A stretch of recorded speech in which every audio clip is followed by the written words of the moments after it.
ए का हो सुना का कहतर जब ले तू अपना घर भर से अलग ना होखबा ना अच्छा ए गजेंद्र हाँ जब ले तू घर भर से ना होखबा गजेंद्र तब ले हम ना रह तेरा घर के अंदर रहबू चाहे ना रहबू हम अपना बाप माई के छोड़ दी तारा खातिर ना छोड़े के पड़ी। अच्छा औरतिया अपना पति से कहती है का कहती है कि देखी ननद मरेली ताना अच्छा निकला के ना घर के खाना हाँ तहरा त बुझाता न राजा कैसे रहेली घर में जनाना ए ततहु से शादी कके ततहु से शादी कके हम ता पछतात बानी हो कि तुह से शादी कके हम ता पछतात बानी हो पापा के बोला के नैहर जात बानी हो ए राजा ए राजा पापा के बोला के नैहर जात बानी हो ए राजा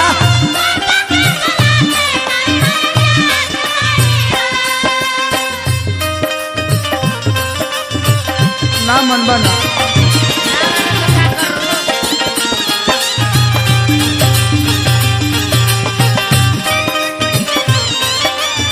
ना छोड़बा माई के ना छोड़बू बाबूजी के ना छोड़बा एकदम ना छोड़े अपना चाचो के ना छोड़बा केहू के ना छोड़े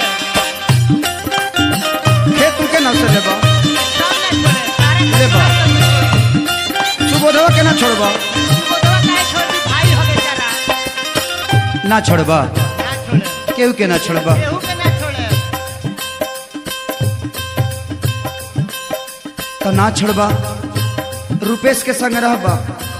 हाँ? भाई हमन तो भाई के साथ ना रहे कृष्णो के ना छोड़बा केहू के ना छोड़े महेशो के ना छोड़बा हाँ। पवनो के ना छोड़बा और अंजनी राम मांगे वाला ओइ लोग के ना केहू छोड़बा के ना सब लोग के साथे रहे साथे रहल बानी साथे रहे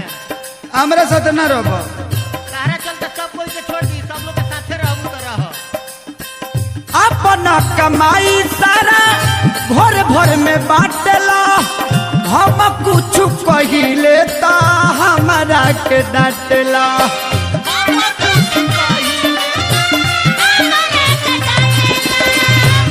बतावा कुछ हमार बात तू नहीं कम मानत आ 6 महीने 7 महीने से तार नाटक देखत तनी एकदम नहीं मानेंगे तुम्हारे बात मानेंगे मन बा नहीं मानेंगे नहीं मानेगा एकदम नहीं माना नहीं मानेगा नहीं मानेंगे इसको डिस्को बोलेगा इसको डिस्को बोलेगा बॉम्बे जाइबे बॉम्बे जाएंगे जाएगा बॉम्बे जाएंगे फिल्म बनाएगा फिल्म बनाएंगे 5 मिनट में 5 मिनट ला बनाएगा नहीं मानेगा अपन कमाई सारा भोर भोर में बाटला हम कुछ कहिले ता हमारा के डांटला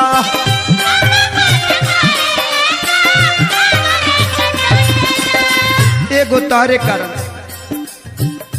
एगो तोहरे कारण ए राजा हो ए बलमुआ चुप रह एगो तोहरे कारण सभा से डटात बानी हो एगो तोहरे कारण सभा से डटात बानी हो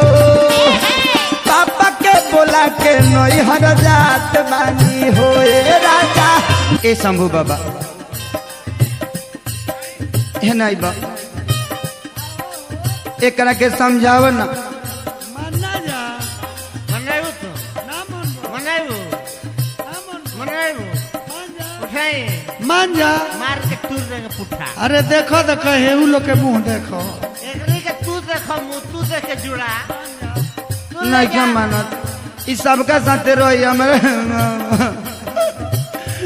तने गोड़ घासिन में रारू के साथे रही ना बेचारी के डहकावत रहता देह पर पड़ी ज्यादा परितापन देखो ना मनिया तोहरे मन बढ़ावा से बोलत देवर ससुर भसुर केहू रहता न नेवर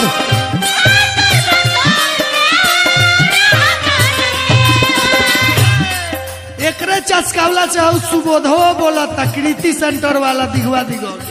हाँ वो बोला था एकरे चस्कावला से चलो लेकिन एकर मजबूरी के बुझता अब मुरलियो बोला रे रसूलपुर वाला वो बोला रे ये तो जिंदगी भर इसी कहले अब का करी ना अब छापरा में जेपी बैठल बड़े वो बोला रे JP अरोही जी बोला रे राजू जी उगा जी सब जना बोला लोग बोलवा हुआ जा घूम घूम के पास गोपालगंज से विशाल अलगे बोला रे जा तो पिसाल के पिसाल में रह हाँ तोहर मन चढ़ावाला से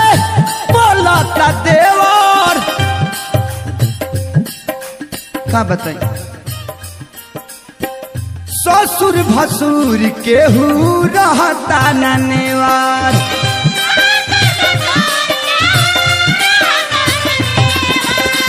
ए राजा का कहता रू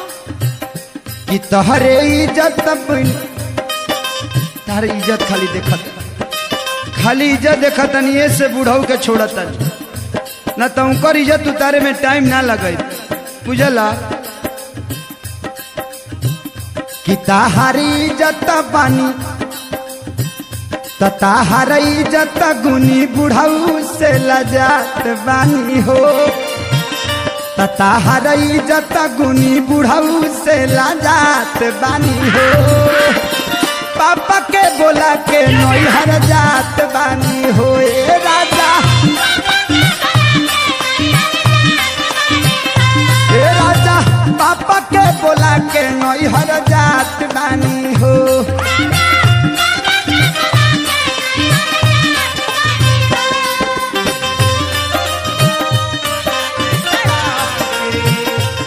काहे छोड़ के तही भागे गईली घर से नइखे तोरा सैया के डर से काहे छोड़ के तही भाग गईली घर से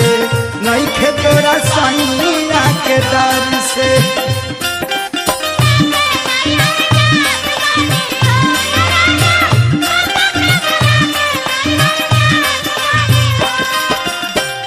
रतन के साथ रहब रतन ले जा तारा के जतन कर रही है ले जा और रिंकू के साथ रहब रिंकू झिंगुर खाली बजाव कर रहा है अब बुचुल भाई है रिंग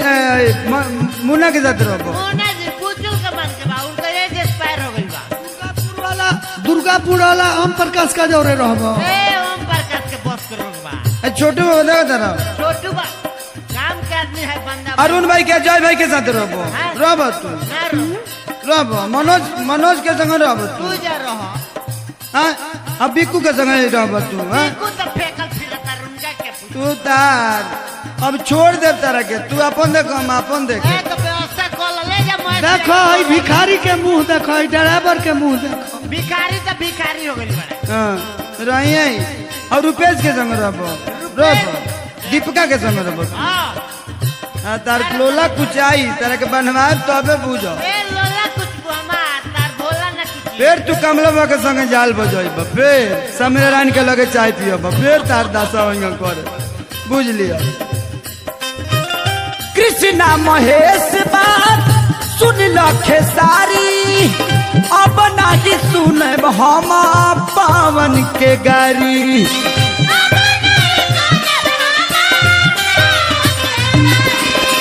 अब हम केहू के गाड़ी बात ना सुनत गाड़ी अब तो हमार माइयो सपोर्ट करतिया भौजियो सपोर्ट करता ही सब गाड़ी देवे में घड़ी मुनो तेज भइल बा बड़ी गाड़ी आवता हाँ अब तो हम केहू के बात ना मानब केहू के वही जी रहे जब ले जीवन काटे दूगो नून रोटी खा के पाले लेकिन पाले चल लेकिन तारा पर रहे ना अब मत रह तारा के कहता अपन दोसर दुआर देखो अच्छा कृष्णा महेश बात सुन लखे सारी अब नहीं सहब हम पावन के गारी